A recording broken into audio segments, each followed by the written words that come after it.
D-Lo 404 Boxing. All right, y'all. So I watched the Joet Gonzalez versus Santisima fight, and I think in that fight I picked Joet to win by a split decision. Joet ended up getting a stoppage in that fight. I think it was the 7th round or so. Maybe it was a little earlier, but you know, Joet, he was relentless in that fight. You know, it was a fight in which every time Santisima would start to come on, Joet would just turn it up just a little bit more. I mean, Joet was landing some very clean work, you know, clean punches on the inside and at distance. You know, he basically, you know, he showed that, you know, he seemed to show that he was a class above Santisima. You know, he just, you know, Joet has a, you know, he has an amateur background that, you know what I'm saying, probably, you know, doesn't get enough credit, you know, for what it is. But, you know what I'm saying, he's actually pretty good. It was a pretty good amateur. And, you know what I'm saying, he kind of got put in tough early in his career.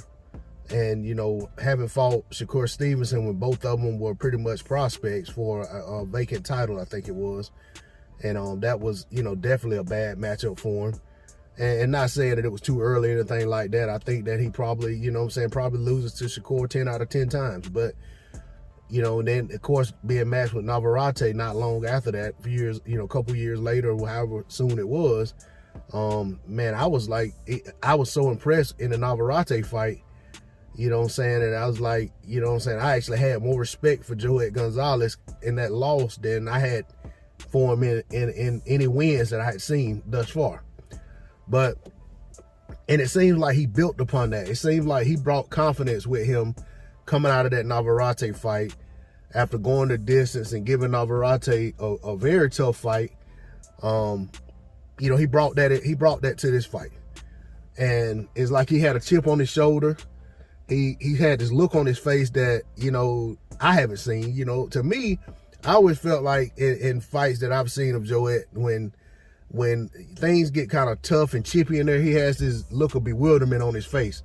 Like, you know, he doesn't know, you know, what to do, or he's like, you know, I need some help in here, whatever, you know, but that wasn't the case tonight. And it wasn't the case with the backstretch of that Navarrete fight. It's like he grew up in that fight, you know, if that's the right terminology. But I was very impressed with what he did last night against Santisima. And, you know, I took my hat off to him, and I'm eager to see what's next for him. You know, I'm eager to see what's next. He's signed with Top Rank now. So, you know, he got plenty of guys to fight. You know, Top Rank don't mind putting him in the mix with anybody. So it seems that he's been fighting quite a few Top Rank fighters even before he signed. So I'm eager to see what's next for Joet Gonzalez. Salute to him on a good win. Back to the drawing board for Santisima. You know, he now falls to 21. I think it's 21-3 or 21-4. So, you know what I'm saying? And Joet, he moves on to 25-2.